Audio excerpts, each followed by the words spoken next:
It's a big one. It's 10 inches. Yeah, I saw it. That's what they all say. It's probably more like 7. Hello, and welcome to Four Color Nerds Comic Podcast, episode 65. I'm Matt, and I'm joined by some other nerds, Carissa. Hey, and Ryan. Hello. Together, we take on this week's comics. Each week, we read a variety of comics and gather here to discuss them. This is a review show, so there will be spoilers. If you don't want to hear spoilers, take a break now and go read your week's books, then come back. We'll wait.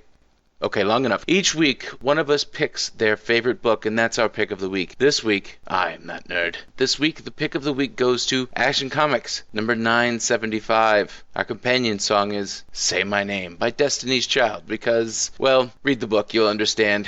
Names are everything. Let's take a listen. Say my name, no one is around you. Say, baby, I love you if you ain't running game. Say my name, you acting kinda shady. Ain't calling me baby, why the sudden change?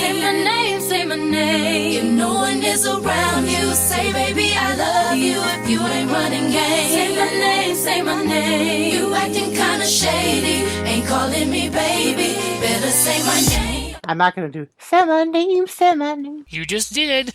Alright, so Action Comics number 975, published by DC Comics, which is Superman Reborn Part 2, written by Dan Jurgens, pencils by Doug Mahnke, inks by Jamie Mendoza, and colors by Will Quintana. This is a multi-part book because it is I don't know if milestone is the correct term. It's one of those rounded out numbers. It's 25, 50, 100, so they generally like to do special stuff, but the whole thing is focused around everybody's favorite imp, and let's have a competition. I always like to call him Mixelplick. I always say Mixelplick. I know that some people were saying that's not the actual pronunciation. I don't care.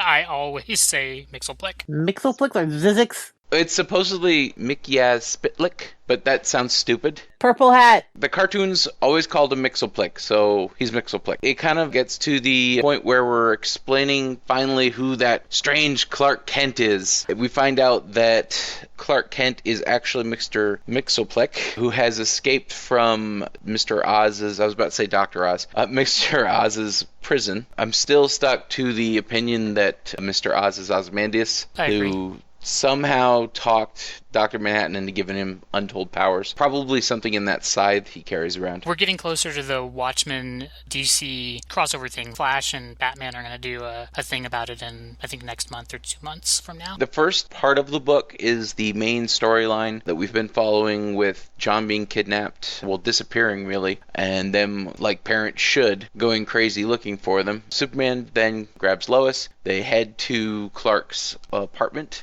and they get there, and things are a little strange. Candy everywhere. Yeah, candy everywhere. I'm like, candy and whipped cream and chocolate sauce. And Lucky Charms. It's just not a grown-up place to be. They say it looks like a 6-year-old goes shopping, and they keep describing Mr. Mixelplick as a very powerful child. Extremely powerful, terrifying, sociopathic child. And then behind them, Clark shows up, and Superman is like, where is John? And Clark is all, who? Well, I like he's like, oh, you're concerned about son, but you weren't concerned about me. You care about your son? That's all you care about is your child. What about me? I matter more to you than him. I love the moment where Superman is going to punch him because he's like, fuck this. And he just does that scene that you see in a lot of movies where he just catches his hand. And you're like, that's awesome. Yeah, I'm done with talking. Superman is fighting Clark Kent, which the ads for it made me think a bit about Superman 3. But they continue their battle, and Mixelplick switches into different forms while fighting Superman, all kind of a guessing game, making Superman go, oh, is it this person? No, wait, now he's this person? No, you're not.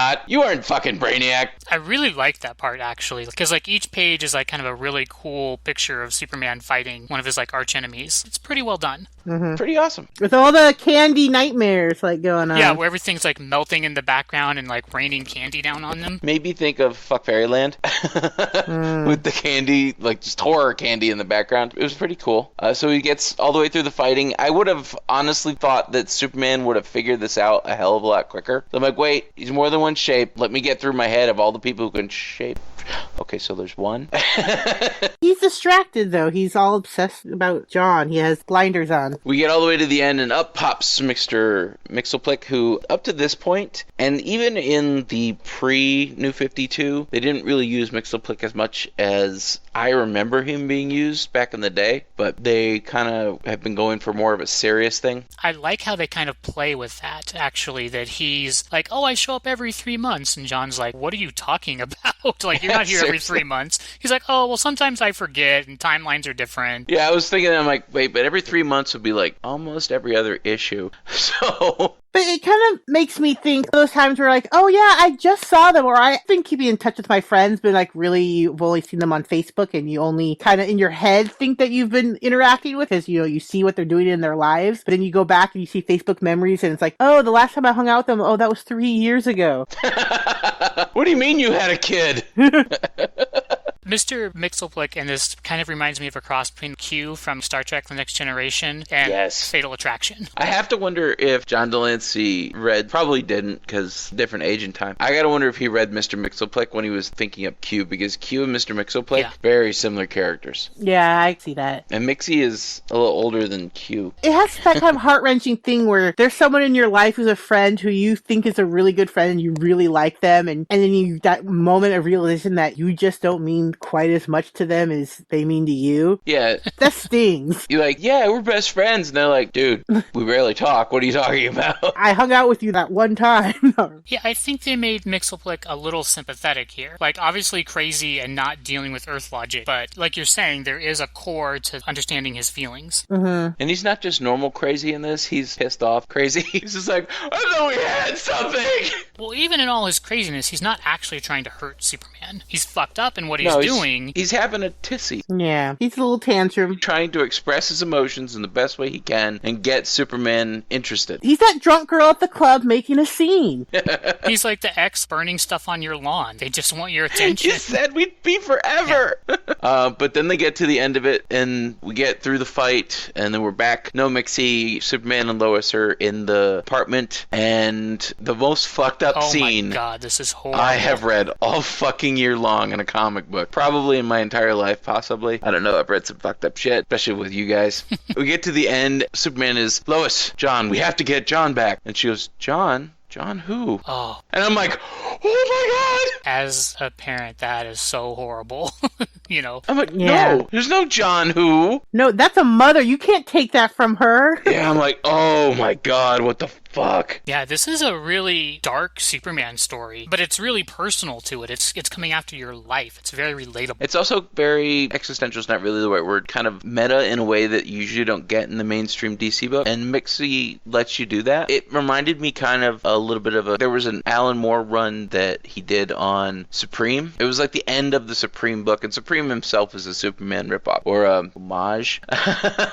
He was basically like, oh, you notice, there's all these different types of Supreme. Well, they all exist. Well, you get to the end here, and all of these Mixelplick versions. I mean, you could see the original version. There's the one that, kind of grew up with in the Silver Age. They're post-Crisis, pre-Infinite Crisis, Mixelplick that they kind of threw in there. They even have the one from the cartoon, and Mixelplick is conceptually aware of all of this. But we get to see where John actually is in the second half of the book. Now, the cool thing about the second half of the book is it's got a different creative group. The writer on that is Paul motherfucking Dini, who, if you've known cartoons at all, was responsible for pretty much the entire DC animated universe. Mm-hmm. So it's kind of a big deal. If you like Batman the animated series, or a little character named Harley Quinn, or Superman the animated series, Justice League, yeah, even I noticed that, and I was like, oh my god.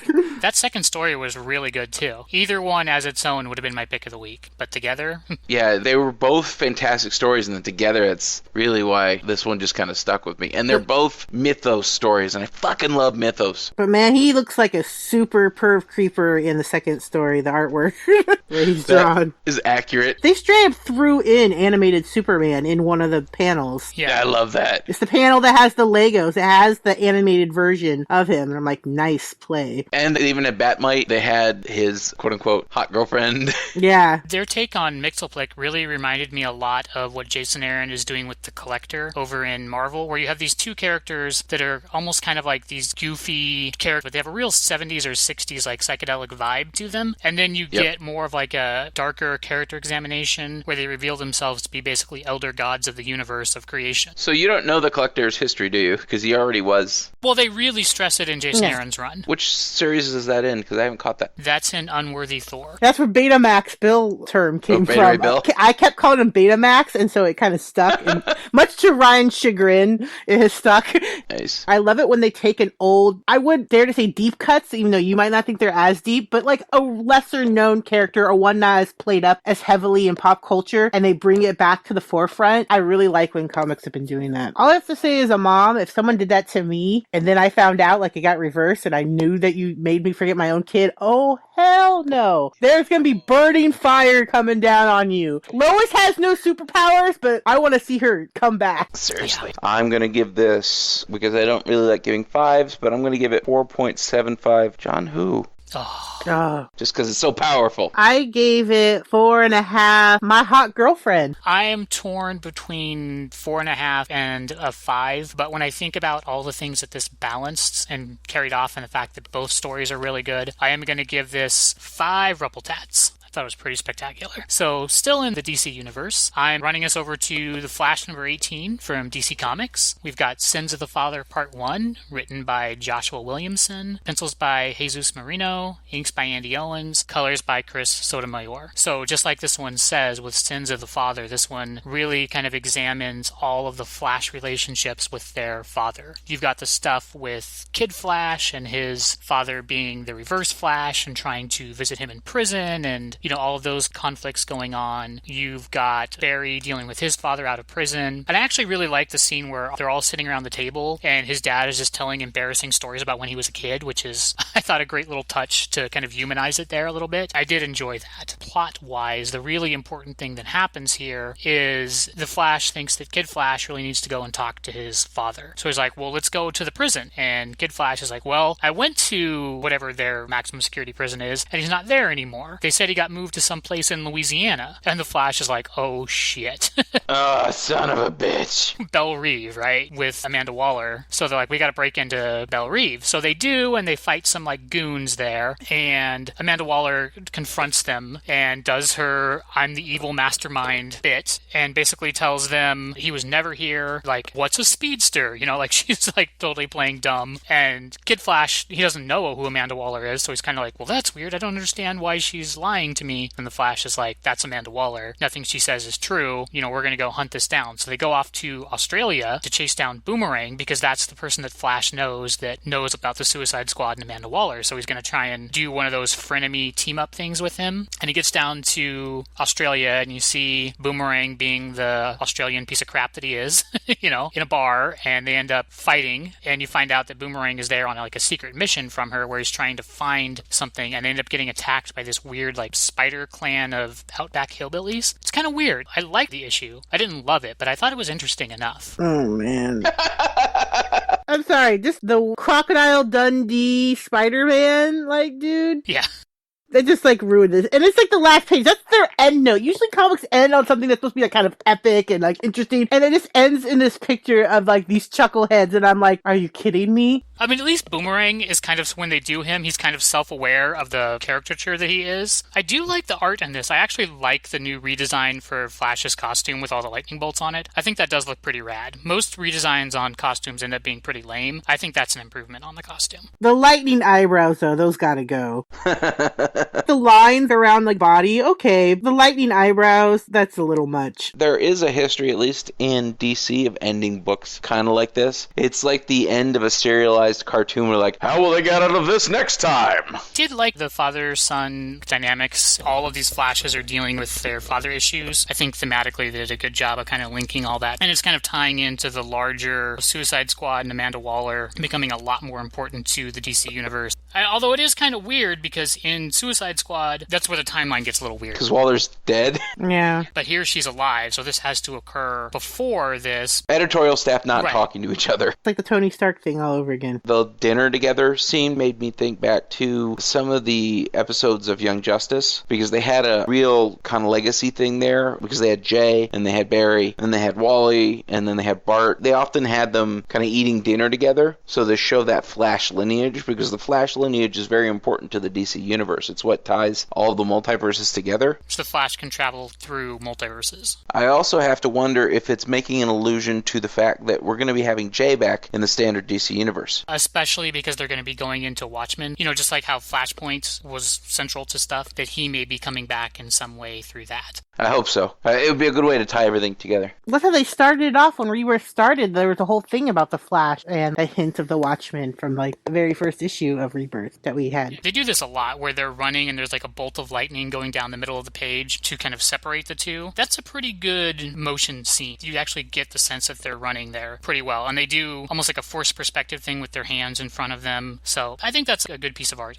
I will give it... That's not a speedster. I will give it 3 combustion engines taken apart. I also gave it 3, Captain Boomerang, one of Waller's goons. All right, over to Marvel. Yes, Guardians of the Galaxy, Monsters Unleashed, #1. Marvel Comics, written by Chad Powers and Chris Sims. Pencils and inks by David Baldion, I'm going with. And colors by Marcio Menines.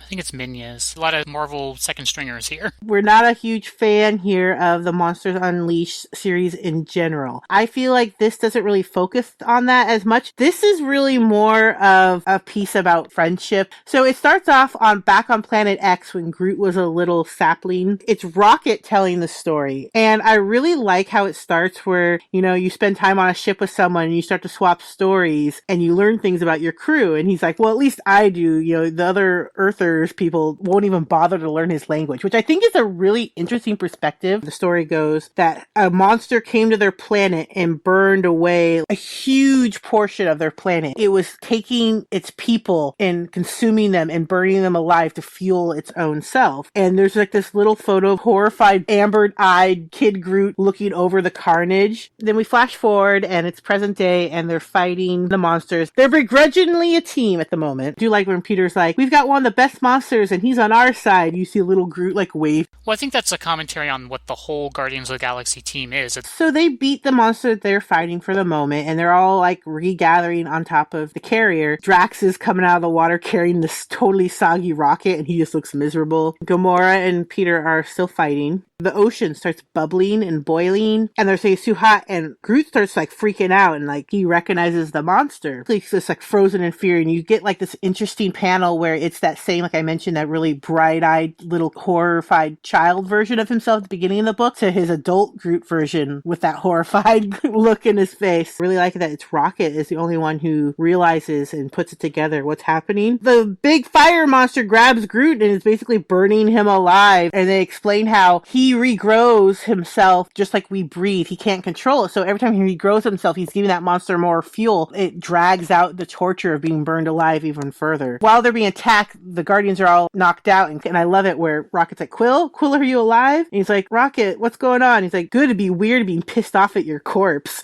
And he steals all of Star-Lord's stuff. He's like, I'm gonna go get my best friend. And Rocket just like flies into this monster and he rescues Groot. Being Rocket, he yells at him, it's like, it's okay being scared, but you're not giving up. We're gonna fight this volcano. It's endearing and it's cute. He fires up Groot. Groot gets pissed. And that's where he goes, I am Groot.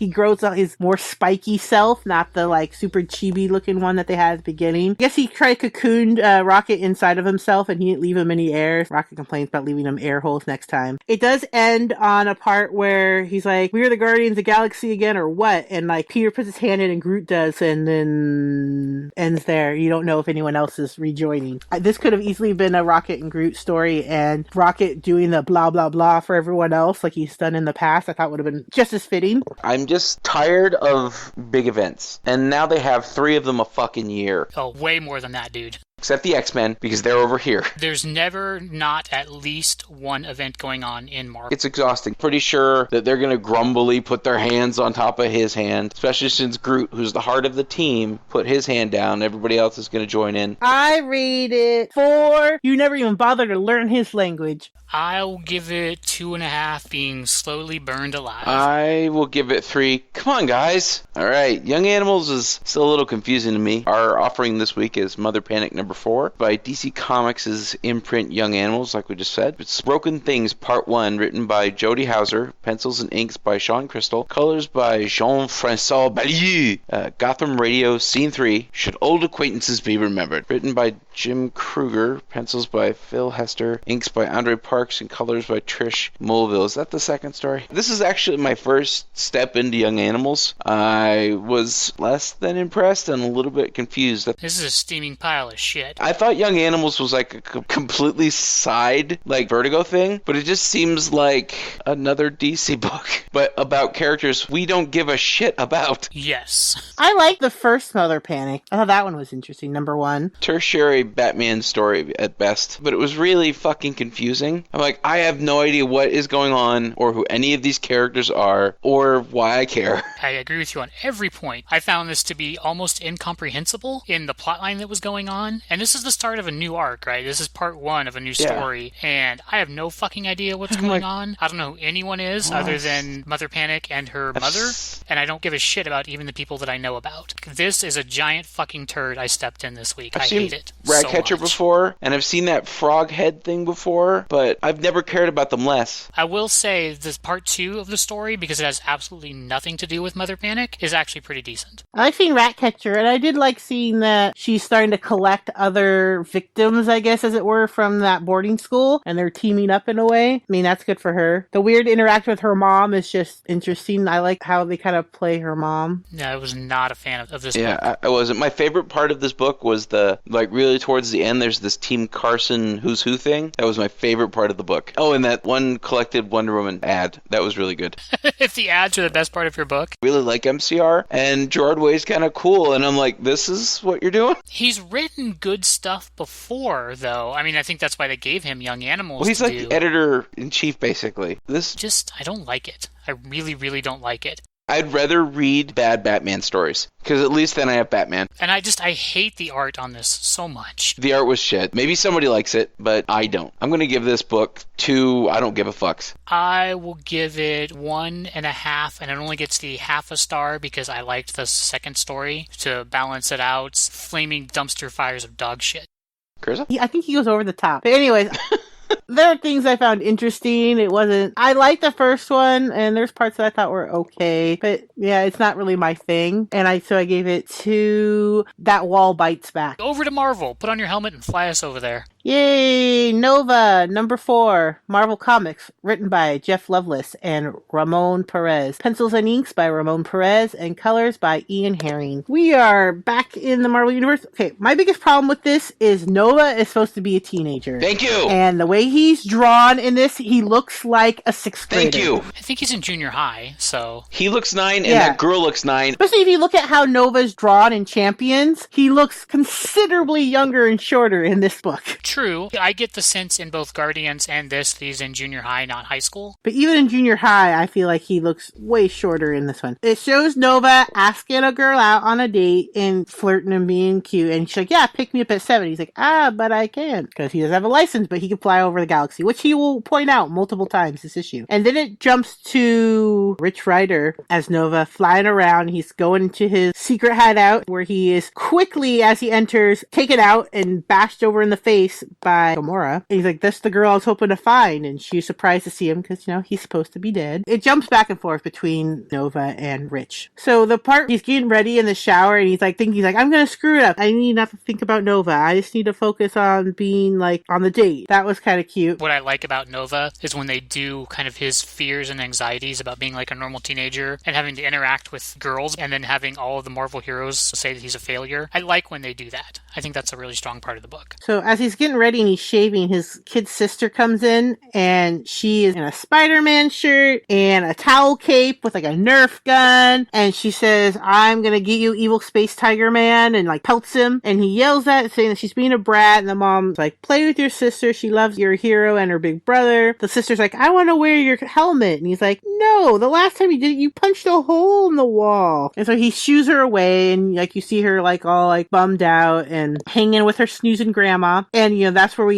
get it again. Well, I don't have a license yet. You can't drive. So the mom's like, I'll drive you to your date. And she tells the little girl, grandma's watching you. She's like, okay. And you see there's like a shrine of all these different Nova helmets for different races, you know, with candles and everything. And you see like this little hand going and like picking one of them up, and then like weird purple monster ooze coming out of it. We jump back to his Fortress of Solitude. I don't know. It looks like a dive bar where Rich and Gamora are like hanging out and like catching up. And, you know, she's asking him, you've been so gone so long. Why didn't you tell me? He's like, I wanted to, you know, that typical trope. And then back to Nova where he's going to pick up his date, and again with his fears where like, what's the worst that could happen? She's like, then you get like this weird caricature of his date being like a demon and saying how much he sucks, and she changed her mind. And then him standing like on a pile of dead superheroes where you see like the Thing, Spider, Thor, and Cap. And then it has like this weird deformed Captain America saying like, you suck, everyone thinks so. And he's like, oh, you suck so hard. And like his tongue comes out. The girl comes out on the date and they gets in the car and he has to say, I don't have his license. And he suffers through his mom telling embarrassing stories of him, like really embarrassing, like he peed his pants kind of embarrassing. I did think it was cute that when he was a little kid, he tried on the shoes that light up and he got so scared by it. Yeah. I did think that was an amusing, embarrassing parent story. It has this panel at that while this is happening of him sitting on his hand, hers balled into a fist. And the reason why I think this is interesting because it comes up later where it does another panel of their hands. And I think it's cool how they tie back in. Out of the safe house, Gamora is talking about how Thanos is here and she's going to kill him, and how she's being pursued by the Ultimates and S.H.I.E.L.D. and all of them. And then like some stupid, really, thugs are going to jump a green woman in a cloak and some random guy. I would just see that like, green woman. In this universe, there's the Hulk, there's Gamora, there's like, I'm going to leave that person alone. So they're just some dumb fools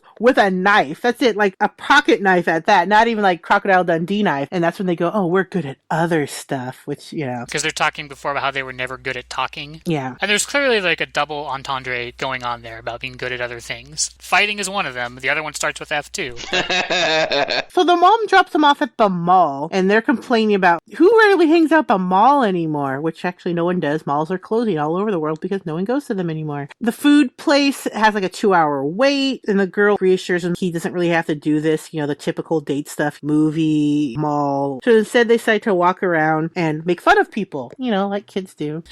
A kid's date. And then they see some guys messing up the old homeless man by a dumpster. And I like it. This is how Nova's like hero part of him kicks in. He runs in, no question, like says, leave him alone. And then afterwards, like halfway through, he realized it would have been a lot easier with his helmet. And he gets like totally socked. I like how like he's running to check on the guy. The little girl's like coming to help and like check on him. And you see like the silhouette of the bad guys high-fiving and laughing as they walk away. I thought that was a neat way to show that. She's like, oh, I didn't know you were that type of guy. And he's like, well, you know, he brings back in their conversations. She's like, small problems. We go back to the fight flirting where they're kicking the thugs, but they easily beat them. Not a problem. And then there's a panel which I thought Ryan would like because it shows that whole duality thing. They twin these two experiences of the father and the son, having sort of parallel experiences. A date that kind of goes wrong, then a fight that gets them into like a real, actual relationship with each other, and then there's the like touching of the hands together. But then Rich starts bending over and something's wrong and he's all hurt and his eyes go all crazy and he goes, oh no, it's my fault. He pulls out a mask and he takes off and she's like, you need help. And he's like, there's no time. And she's like, we're always running out of time. And then it shows Nova drops his date off and his mom's like saying, nice job. You have the same look your dad does, which I thought was pretty funny. And she's like, you need to get your license. I'm not your taxi. And he's like, I fly in space every day. She's like, tell that to the DMV. And then they show up at their house and there's like the horror in their eyes. Like, what happened? The grandma's there and she's freaking out about demons. Caitlin, the little girl, is nowhere to be seen and the mom's shouting and screaming and that's where it ends. That's a Marvel book. They're not going to get rid of the kid sister. Yeah. If it's DC, and depending on the book, they might cut her up and leave her in a fridge. Which I've noticed at least a couple times this week. The lowest thing to call back to action, they made a callback to Green Lantern. She looked in the, there was a comment that she made. I can't remember exactly what it was, but it immediately made me think of Green Lantern. I like that Sam's sweater has the Nova logo on it. I'm glad to see Rich back. I'm curious as to what's going on with him. I've never been a huge Sam fan. He's not bad.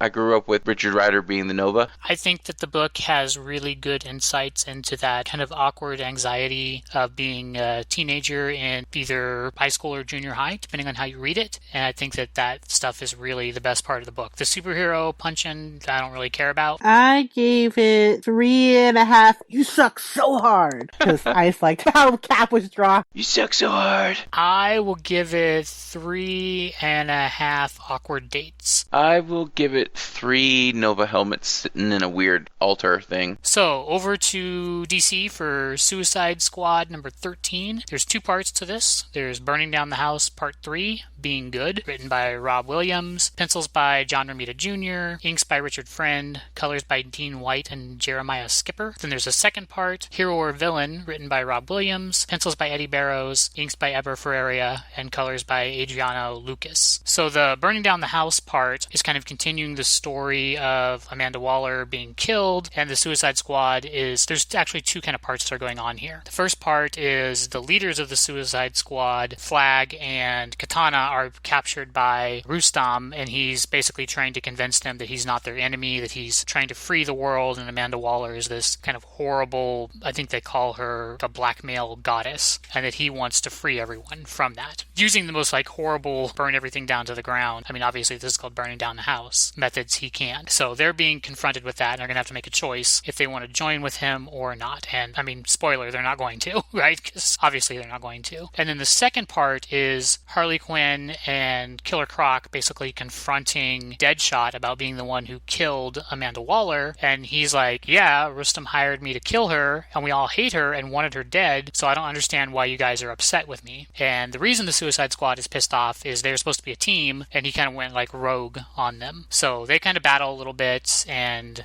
have their confrontation where he splits because he's got an escape route and plan worked out. I mean, that part of the story, it kind of advanced the plot that's going on, but I didn't love that part. But the second part, the hero or villain story, I really liked. So this is kind of the story of Harley Quinn. It's all the girls, right, who are on their night out from Belle Reve. They're at this bar and they're getting trashed, and Harley Quinn and their new cyber person who can take control of computers and turn into digital information. Harley fan number 1. Yeah, the Harley fangirl. And she actually mentions that, how when she started out, she was just like a Harley fangirl, but she's really grown into her own person. And they're really humanizing her and making you care more about this character, which is never good in a comic. When you're a new character and they start adding layers and depth to you and building sympathy for you, something bad's coming. And that is definitely true in this story. So in it, they're trying to figure out who the traitor is that's leaking information back to the people. And there's actually a kind of a funny part where when they're trying to humanize her, where Harley's talking to her and she's like, you wanted to be a villain when you started, but you're a hero and you're actually really pretty and beautiful except for your drooling problem. And then you realize Harley's drunk and is talking to the bloodhound that's sitting at the bar, not her, which I thought was pretty amusing part. So the girl is concerned because she really likes Harley Quinn, right? And she's like, I couldn't stand who was the traitor, so I don't really care who the traitor is, I just need to know that it's not Harley Quinn. So she transforms back into the data and goes back to the headquarters and starts digging through the files there, and then she gets confronted by the new head of the Weapon X, not Weapon X,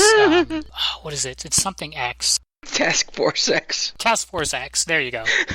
She gets confronted by the new head of Task Force X, and she's like, you're the traitor, and she's denying it. And that's when Boomerang, who they've been telling throughout the whole story that he also is, not as bad as he seems, and he'd have brought back from the dead, it's kind of his chance to start over and not be such a piece of shit. And he pops out of the shadows and fucking stabs her through the heart with a sharpened boomerang, and is like, I'm the traitor. That last panel is really pretty damn good. Mm-hmm. I liked Boomerang in this one a lot more than I liked him in the Flash story that he was in. I do like how Harley is written for Suicide Squad more than she is for her own separate series. I don't like how she's done really for the Harley Squad. Right. Yeah, here I think she's a little more grounded, less wacky and crazy, more similar to actually her doctor persona than her goofy, cartoonish Harley Quinn character. She actually seems like a character instead of just this tag-along. Mm-hmm. Yeah. I liked the book. I was surprised because I'm not a fan of Suicide Squad at all, and I fucking hate that movie. The John Romita art in the first half of the book and the story itself was actually just compelling. I was impressed. I actually am interested in hearing about the next book, so I liked it. Yeah, I've been a big fan of the Suicide Squad book since it came out. I mean, you usually get 2 stories like this, one kind of overall story, then one story kind of focusing in on one member. So I enjoyed it. I mean, I think overall, I would give it 4 I'm the Traitor. I'm going to give it 3 3/4, several drinks later. I'll give it 3 3/4. You're not a villain. You're a hero. Aw. Speaking of villains and heroes. Power Man and Iron Fist, number 14, Marvel Comics, written by David F. Walker, pencils and inks by Sanford Green, and colors by Lee Lorid. As some of you who have read this and have caught on to this, you're probably knowing I'm covering this because this issue has all things to do with Alex Wilde. And if you know me, you know I'm a huge Runaways fan. Even the traitorous little brat of him. So it shows, who is that guy again? Beginning resurrecting people. Black Talon. So Black Talon is resurrecting Fish Boy. His name is Mort. So he brings back to life and he's like, we're gonna get the guy who killed you. We're gonna kill Alex Wilde. And they're like, yeah, let's go do it. And we see Alex brewing like in what looks like, some flop house meth lab, but he's not. But he is mixing some sort of drug, but it's not that. He calls it Redemption and he's making it and he's working with Mariah and they're putting out this drug and he's working on it and he's like, oh, this is gonna be the best thing. Then it moves and we see Danny and Luke and them fighting. They call it 28 Days Later, but it's like zombified people and they have Senor Magico. Latino Doctor Strange. Senor Magico. Chubby Latino Doctor Strange. He puts the victims of these people who are on these drugs in a temporary coma using magic and they move them to the night nurse and she's already overwhelmed. She's like, we'll do what we can. It's only temporary. And that's when he notices that it's not just a drug like PCP or something like that. There's some magic involved in that. During that time, Alex and Mariah have moved their base of operations, and this is where you see that it is magical. He's taking the blood from this demon tentacle he stores that we find out later on he stole this box, a number of other items, some of them being from that guy that got killed, that got resurrected from the beginning of the issue. That's what's making this drug. So it's really not a normal drug. People are being ingested with demon blood. Is it Janine or Jeannie? Their old secretary? Yes. She is there with Alex and Mariah, and she's starting to get freaked out, figuring out what it is and not liking how it is. She steals the box that had that tentacle in it and shows up looking for Luke and Danny. She reveals the whole plot of what Alex has been up to them. So now they know what it is. What happens is that, as we know, Alex was in hell and he negotiated his way out. We don't really know the details, but we know he did something big to get his way out, which they say is a big feat in and of itself. The tentacle and demon blood that he's using now, when you're in hell, it helps relieve you of some of the torment and after effects. But when it's brought over into this world, it starts taking away your soul. Part of me thinks that might be part of the deal. He's like, well, let me go and I will do this thing to maneuver to get you all these souls. So that's what I'm thinking Alex did. And he's just trying to rebuild up his parents' legacy. He's calling his new group the New Pride. They say it's really hard to get that demon under control. So the fact that he has one and has been manipulating one is impressive in and of itself. And so I thought it was really kind of cool where they reveal when Alex opens up his shirt and he has that demonic face thing that's melded into him. He's fused with something in the underworld, and it's what helped him, where they said, like, we don't know how he got the power to get this demon in a box. Well, he had help. And there's this thing that's attached to him, very Voldemort Philosopher's Stone on the back of the head kind of thing, is what he used this thing's power to help get that demon and other things that he has stolen and gotten since his Wiley days. I'm just thrilled, personally, to see Alex again. He was a runaway, but he's a bad guy, and I feel like he is definitely true to that character. He is that villain, snarky street, willing to do anything, really wanting to live up his family's legacy. I think it's really interesting, and I actually think it really does fit. I did like how they made it all kind of like a street level thing. Even their magical help is the street level version of Doctor Strange. Thought that tentacle thing really looked like it was from a Doctor Strange Strange comic, so I appreciated them keeping that kind of aesthetic going for the magical universe there. When Jeannie shows up there, she opens it up, the tentacle comes out, it grabs her, pulls her into this little box, and then pulls, is it Danny that's holding her? I think so. And they're like all hanging into this box like this monster going blah, blah, blah, inside. Yeah, so there you go. Mr. Fish is actually the name of old Luke Cage character. Literally named Mr. Fish. He's like a mob enforcer. I liked it a lot. I think they're pulling in some of the stuff that they did. The Power Man TV show, they kind of tied a whole bunch of old history for Power Man together, and they're doing it still kind of here. Very little Iron Fist history that they're pulling in, but it's a lot of old characters. They're doing that old is new again superhero comic book stuff, and I like it. I've never been really a huge Runaways fan. I've only read a few issues. Part of what I don't like is it's all a bunch of stuff that they made up for the book. I thought it would have been better if they'd taken old villains and said, oh, by the way, this guy's got a kid, but they made up the pride for that book, and I think it would have been better otherwise. It's just my only thought, and I've only read a couple of them. I don't dislike it, I just don't super like it. But I think it's cool that they're taking some of that and tying it into that seedy underworld crime land that is the Power Man story, and putting it into Harlem and sticking it into there, but there's crazy evil shit in the background. The thing with the demon on the chest, it actually made me think of Quado more than anything else. Yeah, I've got that sense too. From Total Recall. It's really funny that you say that you wish they would have taken old ones. Half the reason why I find Runaways more impressive is the fact that they didn't do that and it was still successful. And then now they can build onto that. And they do explain in Runaways why you've never heard of these people before, because they're not stupid and they don't live in New York where all the heroes live. They went to the West Coast where nobody's there, and that's why they had kind of run of the place. I gave this a solid 4.5. I will fulfill my parents' legacy. I will give it 4 Senior Magicos. That was what I was gonna do. That's why I had to strike first. Son of a... I will give it 4. Don't open that box! Speaking of boxes you shouldn't open and demons that have escaped from hell, the next book we have on our list is Hellboy and the BPRD 1954, Ghost Moon, #1, by Dark Horse Comics, written by Mike Mignola and Chris Robertson, pencils and inks by Brian Chirila, and colors by Dave Stewart. I think it was a solid BPRD story. It's about them trying to track down one monster, basically, while 2 other monsters are attacking them. The cover horse demon is... I refer to as Betamax Jr. Betamax Jr. When I was reading it, I'm like, God damn it, Chris is going to say it's Betamax Bill again. So they're in China trying to figure out a mystery. There's a fair amount of world building. It's a good little... This is what Hellboy was doing all along, which is all we're going to get out of Hellboy. The art was good for Hellboy. It fits into the world. It looks a lot like Mignola stuff, but without some of the darkness that he does. It kind of moved along. There's, mystery, monsters. They throw in a little bit of history. They got Mao Zedong. They do a good job of explaining all the Chinese cultural festivals that are going on and what all the little things mean. Yes.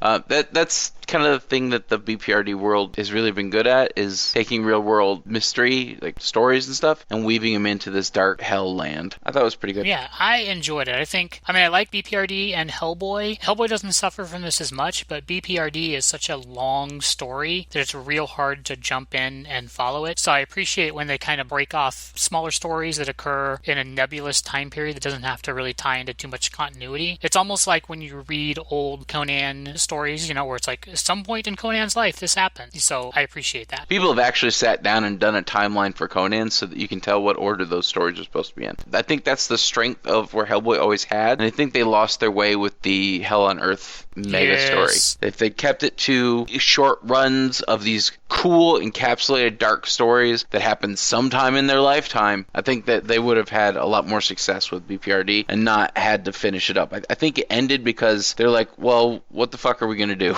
They went too far, I think. Yeah. The main thing I want to say was that I was worried going into this that I was going to completely lost because I didn't know where it was in the story, and I obviously haven't been following it that long. And it wasn't. It was a really good encapsulated, knowing just my basic background knowledge of Hellboy, I could follow along and enjoy it and know what was going on. I do like the Horseman Demon, which I did call Betamax Jr. in my mind as I was reading it. No, I thought it was a good little Hellboy universe story. So, it was easy enough to follow along. I liked it. It didn't blow me out of the water, but I didn't think it was horrible. I thought it was enjoyable. Well, they also do give you a hint as to just generally when it fits in. It's in 1954. Timeline-wise, yes, you understand. But I meant, ongoing plots because there's some that I just don't know because I didn't follow them. There have been other Hellboy and the BPRD 1954 stories. They're not necessary to understand any of what's going on here in Ghost Moon. They make a direct reference back to one of the previous ones, so it's what made these good stories is they show, they don't tell, and they just give you a big open canvas that they're going to put some stories on. I feel like old TV series used to have episodes that were pretty much standalone. Like you can watch almost any episode of the original like Star Trek series in any order. Like they don't really build that much on each other, but they all tell kind of a larger story, and I feel like that's kind of the model that this is using. This is all happening in the Hellboy and BPRD 1954 world, but I feel like you could take any of the stories and shuffle them and read them in any order, and you'd be fine. You'd probably get more out of them if you read them in order, but it's totally not necessary. Right.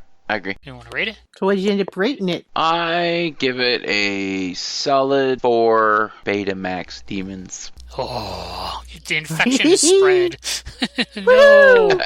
He has a sweet crowbar sword. Come on. Oh, that is a cool sword. I gave it 3.5. That was a mistake, cousin. Nice. I will give it 3.5. Give it back. So we're over into a weird little corner of the Marvel Universe. We've got Man-Thing #1 from Marvel Comics, written by R.L. Stine, probably recognized from Goosebumps. Pencils and inks by German Peralta, colors by Rachel Rosenberg. So I'm not the biggest Man-Thing expert in the world, but I know enough about him to understand that this is a very different take on Man-Thing. So they do kind of a good job of giving you Man-Thing's kind of origin story here, but in this one, Man-Thing has somehow recovered his human intellect and is trying to be an actor in Hollywood, but he's too gross for the movies, basically. So when people see him, they want to throw up, and he's kind of bumbling his way through like Los Angeles, trying to make his way through the world, now having his intellect restored. Man-Thing and Swamp Thing are very similar. I do believe Man-Thing is first and Swamp Thing is the actual copy, not the other way around. It's kind of like Hydrox and Oreos. People kind of assume that the copy is the original, but in this one, I think R.L. Stine, I don't know if this is the first comic he's written or not, but he doesn't do a terrible job of it. I feel like this comic skews a little younger than the rest of the Marvel Universe. Like, I think you could give this comic to a kid who likes Goosebumps, and they would be totally fine. Like, this would fit into a Goosebumps story very well.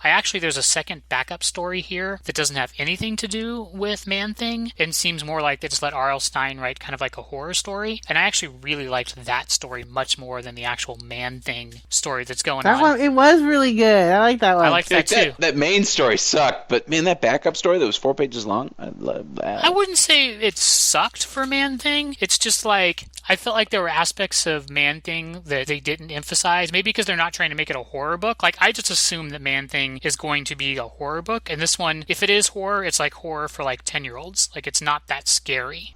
Like, I would assume that if the touch of Man-Thing, the fear will like burn you alive, that him walking through Los Angeles would just be burning people like left and right, because they're all going to be terrified of him. But then none of them really seem to actually be afraid of him, which doesn't seem to jive that well for me. He said he would put some bling on it. The way that they summarize his origin story, I think, is pretty well done, because most people probably do not know that much about Man-Thing, unless you were a big fan of comics in like the 70s or 80s, because he's not that integrated into the Marvel Universe. Like, he was in a Doctor Strange story recently, but that's really about it. But that was a pretty cool story. I mean, he was fighting Nazi vampires. Yes, it's Nazi ninja vampires. No ninja vampires on here. But so, Man-Thing, the end of that first story is him fighting himself, but like the animalistic version of himself. Very similar to Logan, if you've seen the movie and the resolution here. So he's brawling with his dark, like animalistic self on the streets of New York, and there's fire and punching. The second story is Put a Ring on It, which is about this enchanted ring that has to choose the person, but it gives them good luck. So there's this charlatan who's like trying to marry this woman so he can steal the ring from her. And, there's murders and throwing people off the boat, and there's like the twist ending where he gets the ring and he goes to put it on, but like all his fingers are missing because the ring hasn't chosen him. It's a good little story, actually. Very Twilight Zone-esque. Or Tales from the Crypt, or, something like that. Like the twist ending with karmic justice, ironic karmic justice. I like that one a lot, actually. That was pretty harsh, the way he was being dismissed in Hollywood. It was very cliche, I think, storyline with the Hollywood guy. It was very archetype typical. Chomping on a cigar, driving his BMW, yeah. You felt bad for him because he's like, I make the Hulk look like Brad Pitt and like all that kind of stuff was, oh, poor man thing. And then the girl, like flashback, the girl gagging herself and how could I ever like you, you know.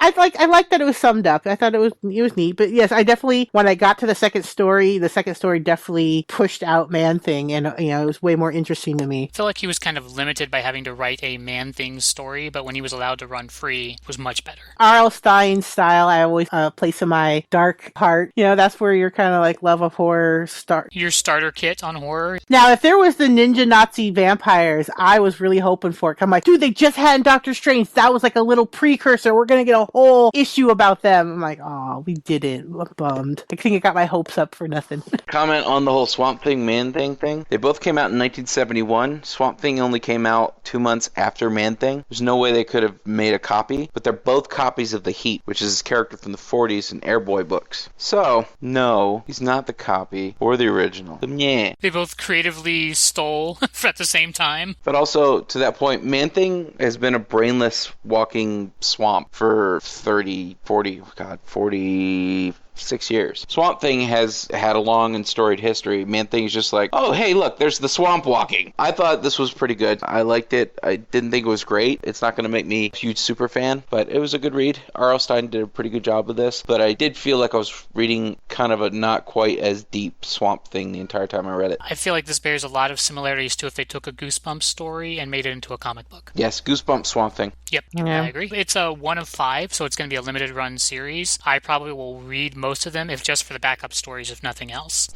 And who knows, I mean, I might grow fonder of the main story as it goes on, but it was still pretty good. I think I will give it 4 enchanted rings. I gave it 3 3/4. I'll put some bling on. I felt bad for Swamp Thing.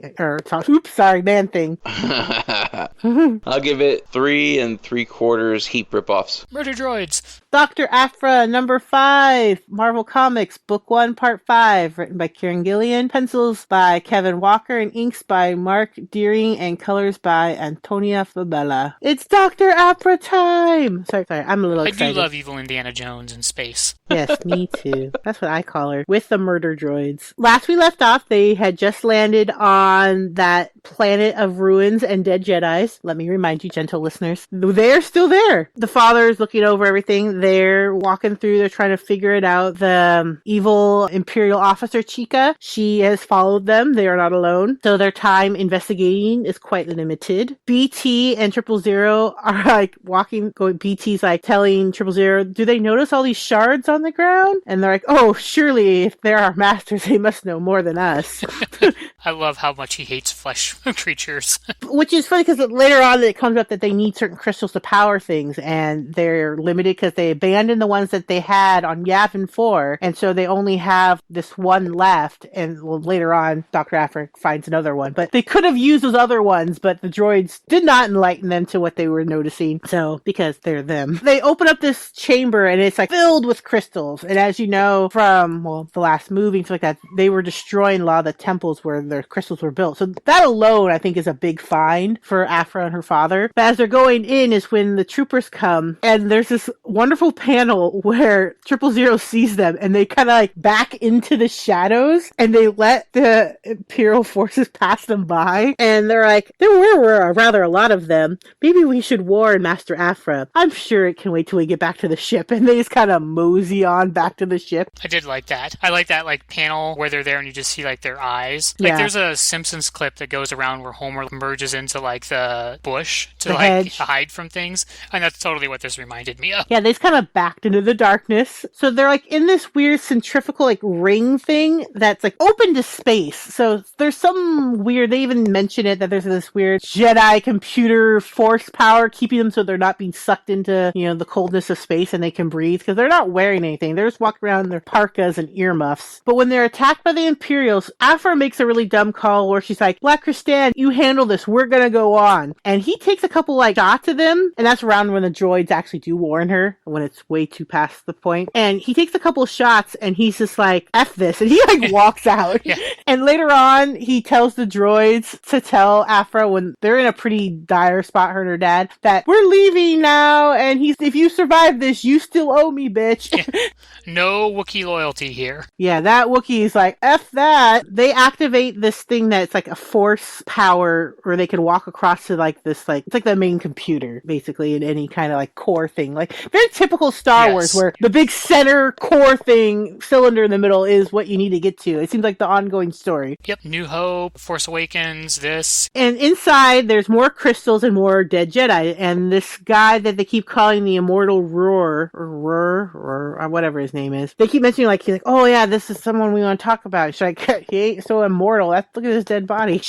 When I mentioned she gets another crystal, is off this body. So they're able to turn on this computer, but not before her and her dad have like a heart to heart. And he's about to tell her how she can get her doctorate back. And, you know, he basically says what he did to get it so she got flagged. And he was about to tell her how she can get unflagged, basically. And she's like, no, you better not tell me that because I might turn on you. Which, for her, that's pretty honest. Like, I was surprised she did that. I think she knows herself well enough to know that if she didn't have to save his ass and there was a choice where it would be easier to throw him overboard or whatever, that she probably would do it. So she's trying to save her dad from herself. They activate the computer, but I like how she's like, it looks like he died turning the system off. Are you sure you want to know that badly? Her having some foresight and be able to read the situation, I think, she's probably a better archaeologist than she thinks she is, or acts. But she was kind of right, because when they power it up, that power goes into this weird mechanoid body that looks pretty menacing droid. And he's like, I am Roar the Eternal. And he's like, oh, that was just a shell of a body. Yeah, he's like a green force ghost that can possess machines. Which can't be good, and because it seems like someone did a lot of work to try to get him out of that. Afra's like, a lot of the satisfaction to say I told you so, but it's less satisfying than I thought it would. And the next panel for the next issue is that droid with a nice lightsaber, which is very General Grievous reminiscent. But we'll see what happens to our heroine, who now doesn't have her murder droid, so I'm a little concerned because the Wookiee took off with my favorite characters. I don't think they're really going to write those characters out. I think they're way too popular with the people who read these comics, but still, I'm a little concerned because I like my fix of murder droidness. Star Wars, talking about Star Wars. I like the book a lot. I love Jedi history. It looks like kind of like the remnants of a planet that's been blasted all to hell, and this rock is the last thing. I have to wonder if these are all kyber crystals all over the place. They've been making some changes in the last few years about how kyber crystals are grown or made and how Jedi and Sith users get them and all that. So I would like them to go a little bit deeper into that. Maybe if this could be 20 issues long so that I could get more of that. I think you're right. I think that's what they've been kind of fleshing that out more, which I think with her dad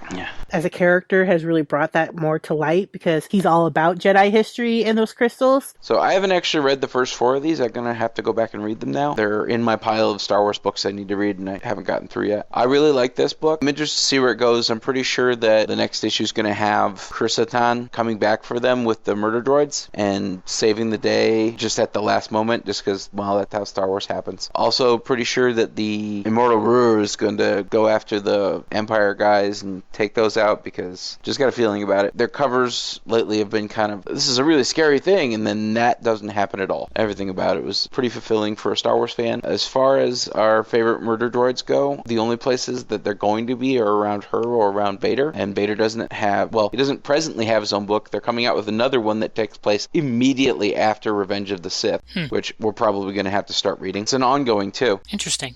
Yes, every Star Wars fan should be reading Dr. Aphra.